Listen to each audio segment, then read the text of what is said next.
Day 439 of the Ukrainian War Map, also known as the Russo-Ukrainian War. Juzzy here, and today is another update as I take a simplified and down-to-earth approach to some of the most important happenings on the ground in Ukraine.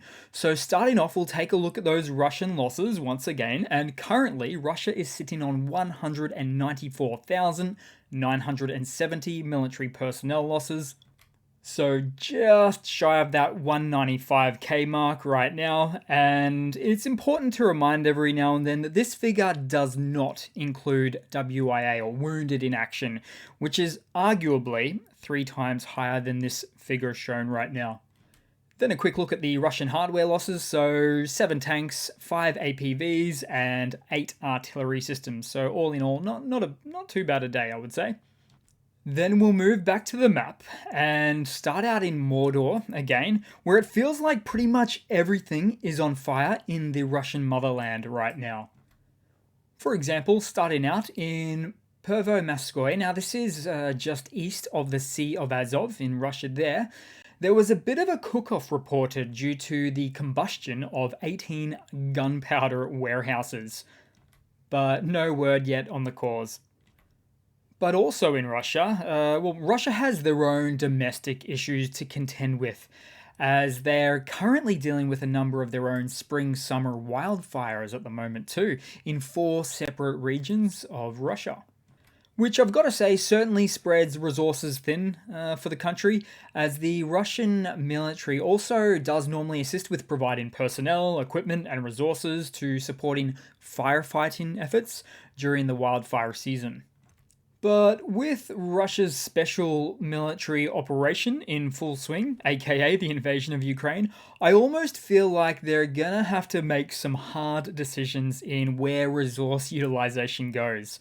Either A, help your citizens domestically, or B, continue a useless and exhaustive invasion of another country. And I'm scared to ponder what Russia would actually choose in this instance. Also, even more fires in Russia, of a sort, this time in Moscow, where an unknown person or persons set fire to a railway relay box. And this was obviously designed to disrupt Russia's logistics and war effort in Ukraine, as there does exist a few anti-war folk in Russia still, and they continue to disrupt railway lines. So the political morale must be pretty low for Russia when they're also dealing with, let's call them untoward actors that are sabotaging Russian war efforts. Oh, and also some more fires. So just lastly, in the Russian capital of Moscow, the weather was a bit smoky in the Russian capital today there, as a building under construction caught fire. Also, some speculate it was another one of those Russian mafia insurance jobs, which can never really be confirmed, but it makes sense given that commercial enterprises within Russia, or Russia's failing or flailing economy, are certainly under some monetary pressure due to the economic sanctions placed on them right now too. Then we'll move across to the Ukrainian map here today, and just for something different, we'll start out on the south side there in Odessa today, as Russia fired up to 8 of its obsolete Soviet Kh-22 cruise missiles in that direction. And I say obsolete because they are indeed Soviet era, much older, and some simply never made it to Odessa. And the ones that didn't actually hit any useful military targets. One hit a food warehouse and another a recreation center. Then moving across to the map more generally, so this is where Ukraine shot down a mammoth 35 of the Iranian-supplied Russian Shahed drones today, most of which were aimed at Kiev, so capital of Ukraine right there. And you know, Russia always has this propensity to focus on targeting the Ukrainian capital of Kiev for obvious reasons, whilst at the same time there is an incredible amount of Ukrainian air defenses in the Kiev capital to neutralize such engagements. Then we'll move across to the Donbass again, specifically Buckmut, see what's going on there, so load that one up.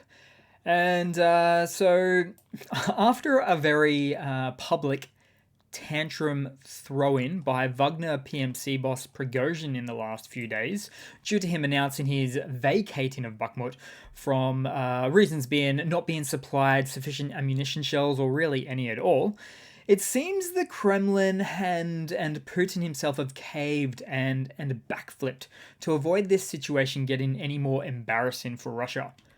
So now Russia has promised or pledged more ammo to the Wagner group to keep them stationed in Buckmut. Now, this situation is very fluid still, and seedy Uncle Prigozhin isn't getting these shells straight away. He never does, but he's currently no longer vacating with his private military company so far. But the problem isn't really resolved. Not really. It's not that simple, as the Wagner Group's patience has been wearing thin due to not receiving sufficient munitions for many, many months now. As such, the whole situation just keeps getting escalated more and more, like it did in the last few days. And I can all but guarantee this is not the last time we hear about the Wagner Group being sold empty promises from the Russian government and threatening to leave the town again. But moving into the map specifically, now, just as importantly, the west of Buckmut still holds with the Ukrainian forces, which is problemsome for Russia, specifically right now, as Putin ordered the taking of Buckmut by May 9th, to coincide with the annual Russian military victory parade. So Russia really needed this win, albeit largely a political win, and a win in name only at this point. But even then, it's a virtual impossibility. Russia will take Buckmut within the next 12 to 18 hours, let's say. So I believe some Russian generals' heads are gonna roll. Then we'll move down a little bit on the map to the, in the Donbass still, Marinka. So just jump there, and here we go. So it's still a very difficult place for Russian forces to be right now. Not a lot of gains, in fact, virtually nil gains in many, many months at this spot, to be sure.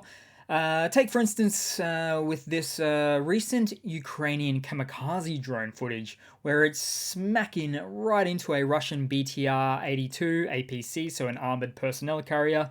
And instances like these are quite common here, and for next door in Avdiivka, just a bit north of it as well, making for limited gains, if any, for the Russian forces stationed here right now. Then we'll move across on the map, see what else we can find. So Zaparizia, in what would appear to be like a bit of a military stalemate for now. Certainly things could change on either side, most likely with the upcoming counteroffensive on the Ukrainian side. We are told to manage our expectations on that one. It could be, 10, 50, 100, 200 kilometers or miles. Certainly something more than less, at least in terms of Russia not gaining any ground in that counteroffensive Ukrainian operation. But nothing specifically to mention here, although, next door, so at Mariupol, technically in the Donetsk Oblast, not the Zaparizia.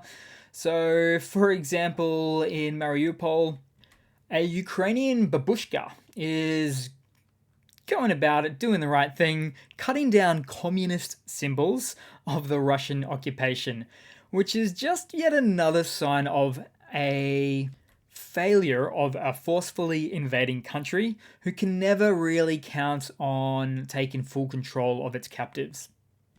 Then we'll move across to some news for today. We'll start off with a bit of a hardware update, but a bit of a change of pace for today.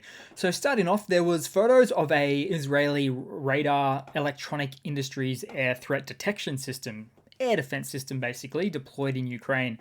And it was pretty much an open secret for a while now that Israel was providing this sort of equipment to the Ukrainian military anyway.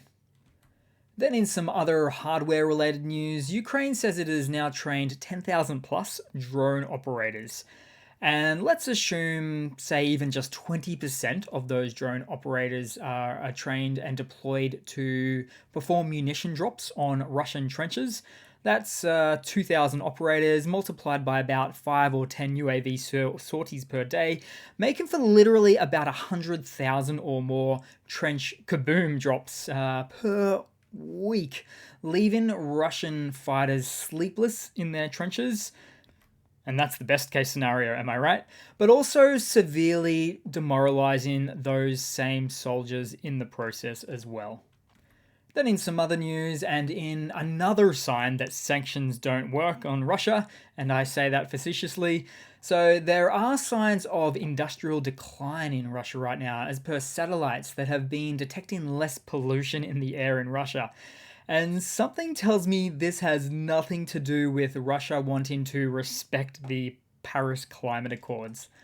Then in some other economic related news, Russia is facing its worst labor shortage in decades, since 1998.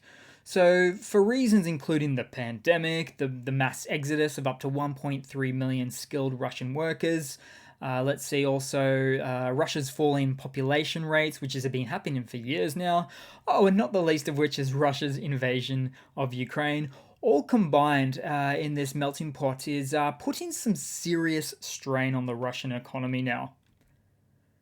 And it might be fair for you to propose that this labour shortage and therefore low unemployment rate is a positive thing for Russia, right? But issues like these are instead problemsome for any nation. First of all, your net economic output is getting just destroyed from lack of additional or expected output. Next, you have manufacturing declines, but also events like these cause a notable inflationary increase, so in the cost of living for Russia, in this case, as supply and demand for goods just gets out of control. And that's not even factoring in the global international economic sanctions placed on Russia as well. So when I said at the start of the video, Russia is on fire, it's a statement that can certainly be taken in more ways than one. Then in some funnies to round it all off for today, guys, so reports suggest that bunker boy Putin will instead be attending the Russian May 9th military victory parade via video link instead of, in real life. And this is said to be due to his busy schedule. I actually couldn't get a lot of verification on this one, but surely this is not the case. For Putin to not actually attend the biggest Russian military parade of the year, right smack bang in the middle of his embarrassing invasion of Ukraine, would not be taken kindly by Russian civilians, I'm sure. Then for a final funny follow-up, just in case the details on that last funny don't actually pan out to be accurate, I'm quite mindful of that there. So instead, I know how much all of you guys love to just have a laugh at Russian, Chechen, and TikTok army leader Kadyrov. So do I, in fact.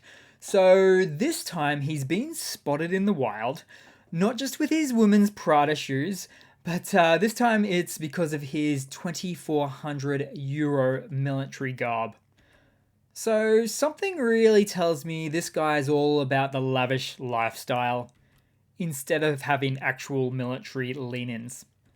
And if he were to take over Prigozhin's positions in Buckmut later on, which is still certainly a possibility, well, what a clusterfuck of a situation that would be. So thanks for watching, guys. Please leave a comment, subscribe. Thanks again for all of the support, and I do hope to see all of you guys there in the next one. Might not be doing a video for a couple of days, but that's pretty typical in my old situations there. Sort of Tuesday, Wednesday, busiest days of the week for me, doing other things. But thanks again, and yeah, like I say, hope to see all of you guys there in the next one. Cheers.